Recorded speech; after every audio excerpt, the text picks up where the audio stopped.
IT 직업별 연봉 종합 정리. 당신은 무슨 직업을 택할 것인가요? 기술 이야기를 좀 깊이 있게 하면 바로 시청률이 떨어지네요. 그래서 이번엔 또 가볍게 돈 이야기를 해봅시다. 개발자로 있으면서 미래가 불투명하거나 이제 막 개발자를 지망하신 분들께 이 이야기를 해볼까 합니다. 많은 채널이 개발자 중에서 연봉 높이는 법 이야기를 많이 하죠. 하지만 개발자가 어떤 언어를 알아야 연봉이 높고 어떤 기술 스택을 알아야 연봉이 올라간다는 것은 정설이라고 보시나요?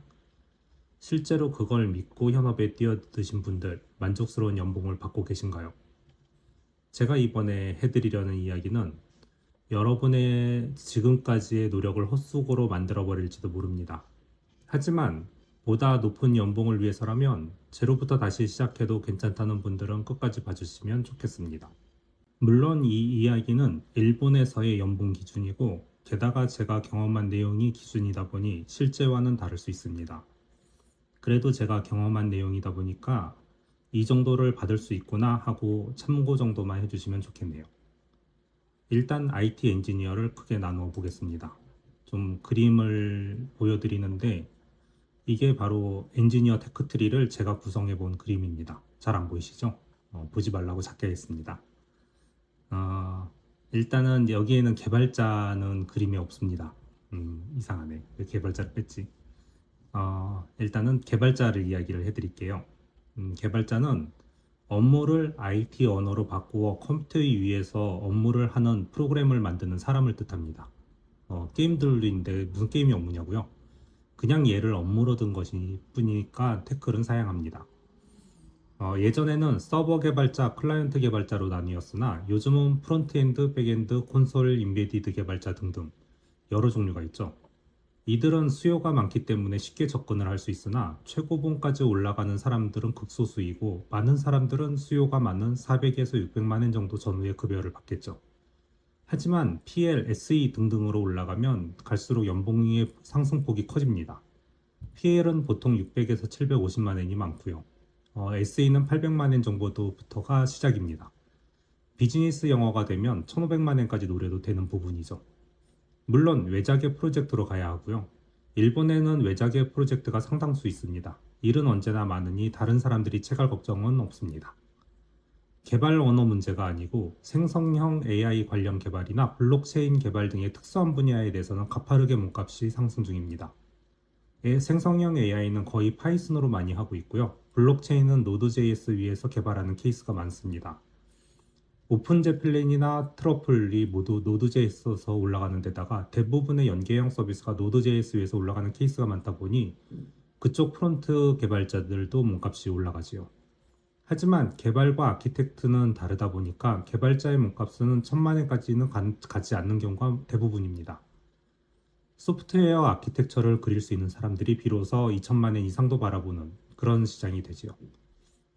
개발자를 피지라고 하고 테스터에서 시작해서 코더 피지로 올라가는 케이스도 있지요. 그리고 어느 정도 쌓이면 PL이라고 해서 프로젝트를 리딩하는 업무를 합니다. 상세 설계는 피지 때부터 보고 작성하는 게 가능해야 하고요. PL 레벨이 되면 대부분의 상세 설계 리스트만 작성해서 피지에게 지시할 수 있어야 합니다. PL은 SE와 상담을 하고요. SE는 업무를 어떻게 프로그램으로 녹일지를 잘 아는 사람으로서 시스템 엔지니어라고 부릅니다. 한국에는 SE의 영역이 서버 엔지니어로 많이 알려져 있지 않나요? 2000년대에서는 한국의 SE가 일본의 SE와 영역이 많이 달라서 많은 사람들이 혼란스러워했던 적이 있었는데요. 시스템이란 용어는 프로그램이나 서버 시스템을 이야기하는 게 아니고 보다 넓은 범위에서의 업무 체계 같은 거라고 생각을 하셔야 합니다. 이 SE는 고객의 니즈를 듣고 무리한 요구는 협상을 하여 타협을 하고 스케줄 내에 개발 가능한 범위를 정해서 PL에게 전달을 합니다.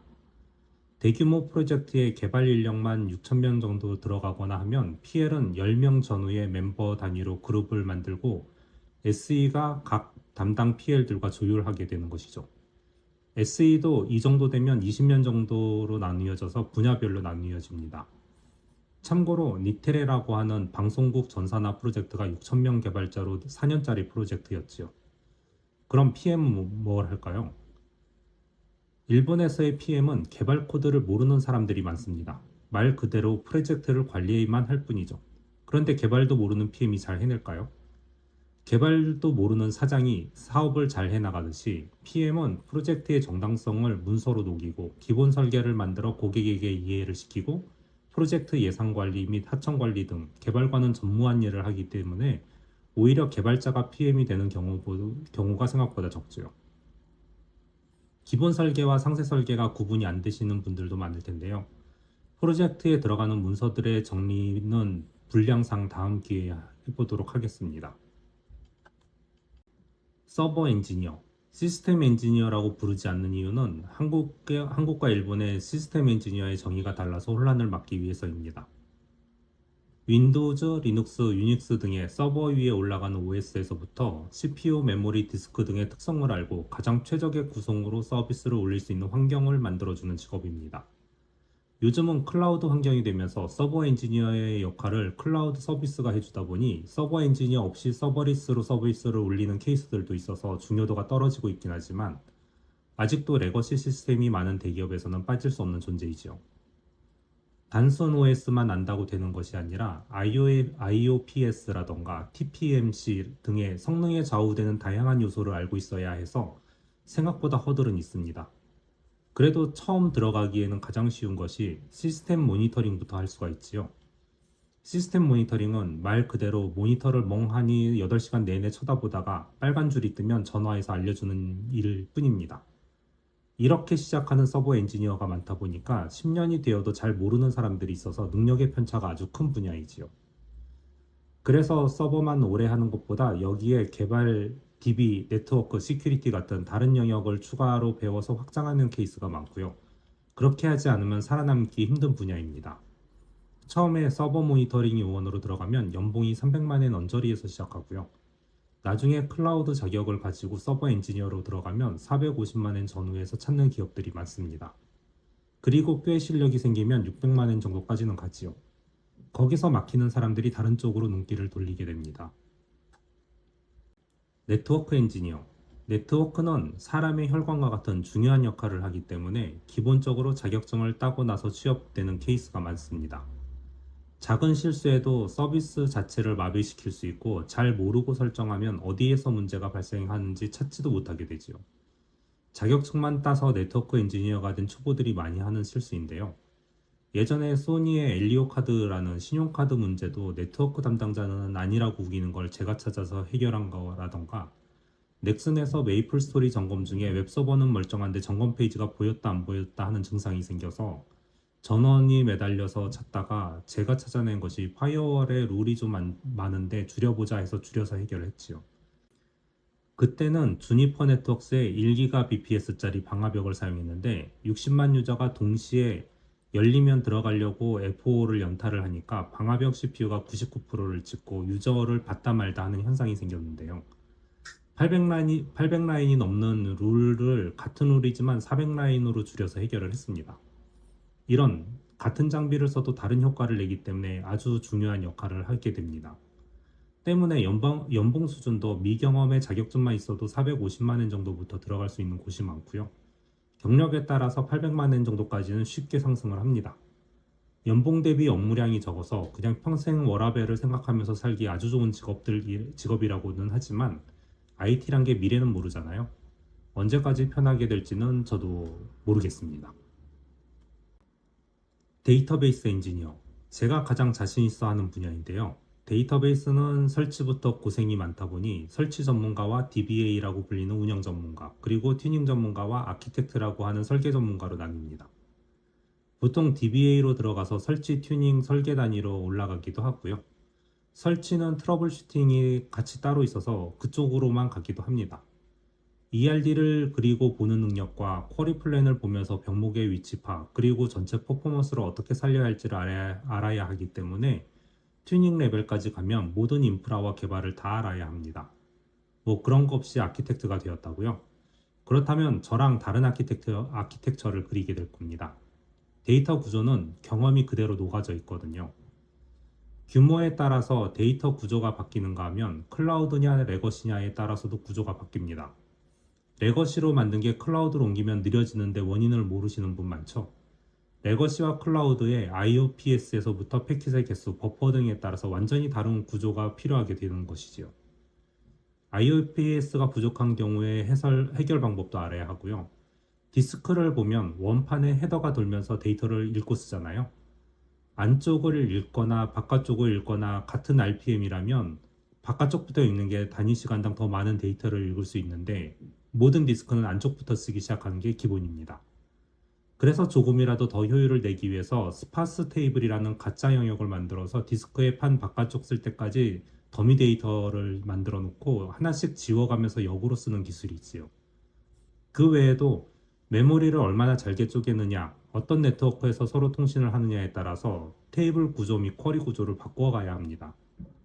대규모 시스템은 링크드 테이블이나 DB-링크는 사용하셨을 겁니다. 쿼리에 따라 성능이 극단적으로 달라지죠.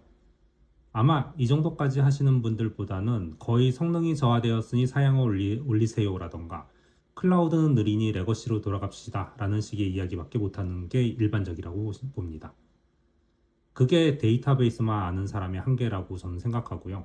DB의 스페셜리스트는 모든 분야를 통달해야만 비로소 눈이 트이는 분야이죠.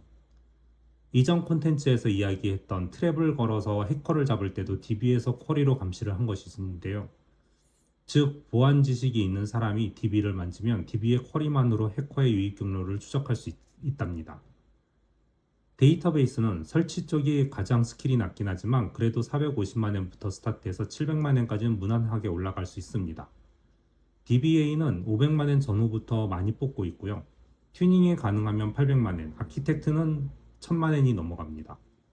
그리고 중요도에 따라서는 2000만 엔까지도 받을 수 있기 때문에 얼마나 중요한 일을 해주느냐가 중요한 것 같습니다.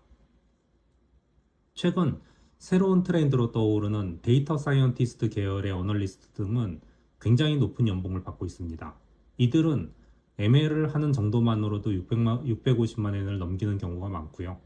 데이터의 구조 분석과 결과를 도출할 수 있는 능력을 가지면 거의 1000만 엔, 그리고 영어를 하면 1800만 엔을 넘기는 케이스들도 있습니다. 시큐리티 전문가. 시큐리티 엔지니어라는 표현은 왠지 어감이 이상해서 여기만 전문가라는 표현을 썼습니다. 시큐리티 전문가는 인시던트 레스폰더, 페너트레이션 테스터, 사이버 포렌식 어널리스트, 시큐리티 어널리스트, 시큐리티 아키텍트, 시큐리티 컨설턴트 등으로 나뉩니다. 너무 이름이 복잡하지요? 그냥 가볍게 퉁쳐서 설명을 드리겠습니다. 세세한 건 나중에 자격증 공부할 때 찾아보시기 바랍니다. 보안은 처음부터 다른 분야의 공부 없이 접근이 가능합니다. 하지만 다른 분야를 모르면 막히는 애매한 분야이죠. 포렌식을 할 때도 숨어있는 데이터를 찾는 툴을 이용하면 금방 되지만 그런 툴을 이용할 수 없는 케이스도 은근히 많습니다. 때문에 서버와 네트워크의 지식은 거의 필수라고 생각하고요. 처음부터 보안 자격을 따신 분들도 기본 자격증에는 있지만 일부러 망가뜨린 하드나 플래시 메모리에 섹터를 복구한다거나 할 수 있으면 인정받을 수가 있답니다. 이전까지는 보안 룰을 보안 솔루션에 도입하거나 네트워크 담당자와 협의해서 정의하는 등의 일을 많이 했지만 요즘은 클라우드 환경에서 보안 룰을 확인하고 위협을 체크하는 경우가 많다 보니까 해킹 툴에 대한 다양한 지식과 클라우드 네트워크 지식이 중요하게 떠오르고 있습니다. 콘텐츠를 올리다 보면 길이가 너무 길어져서 다음으로 넘기고 대충 두리뭉실을 하게 하는 내용이 많아지는데요. 재미없는 내용을 너무 길게 만들기도 뭐하고 해서 이렇게 하고는 있지만 세세한 것들이 필요하시면 언제든지 말씀을 해주시면 다시 정리를 해서 올려드리겠습니다. 보안 관련 자격증도 어렵고 사람이 적다 보니 자격증만 따면 550만 엔 정도에서 들어갈 때가 굉장히 많습니다. 그리고 800만 엔 정도까지는 안정적으로 올라가는데 그 이상 올리려면 세일즈 기술이 좀 필요한 것 같더라고요. 시큐리티 솔루션 판매가 실적이 되기 때문이죠. 시큐리티 솔루션의 세일즈 컨설턴트로 살아간다면 실적 베이스로 1000만 엔 이상도 노릴 수 있을 것입니다. 물론 세일즈 능력 여하이긴 합니다. 물론 제가 전 분야의 최신 정보를 아는 게 아니기 때문에 일부는 편차가 아주 클 수 있습니다. 때문에 관심 분야에 진출하시려는 분들은 최신 정보를 좀 더 찾아보시기를 추천합니다. 얼마 전에 제가 다른 채널에 단 댓글에 태클을 거시는 분이 계셔서 이런 것도 모르는 분이 있을까 하여 공유를 해드리겠습니다. 전문가라는 표현인데요. 전문가는 어떤 분야에서 일을 하여 그 분야에 높은 지식을 갖고 있거나 많은 경험을 쌓은 사람이라고 사전에 되어 있습니다. 즉, 어떤 분야의 자격증을 가져야만 전문가가 아니라는 이야기죠. 실제로 IT 프로젝트에서도 최고 레벨의 경우 기술사 요건을 보면은 기술사 자격증을 가진 사람 또는 해당 분야에서 15년 이상 종사한 사람이라고 적혀 있습니다. 안 그러면 저는 그만큼의 보수를 받을 수 없는 거거든요. 참고로 저는 어떠한 IT 자격증도 없습니다. 하지만 DB 튜닝은 전문가로서 인정받고 있고 누구에게도 지지 않는 튜닝을 해주고 있거든요. 누누이 하는 이야기이지만 인터넷에서 그냥 떠도는 내용을 진실이라 생각하시면 안 됩니다. 물론 제 이야기도 의심해야 한다는 이야기죠. 저 역시 사실인 줄 알고 거짓을 이야기하기도 하거든요. 그래서 중요한 것은 내가 믿고 있는 정의가 부정되었다면 그 사람을 부정하지 마시고 자신의 정의가 잘못된 것이 아닐까 의심하는 태도가 가장 중요합니다. 이 내용으로 부족하지만 어느 정도 테크트리를 만들어 가는 데 도움이 되셨으면 합니다. 끝.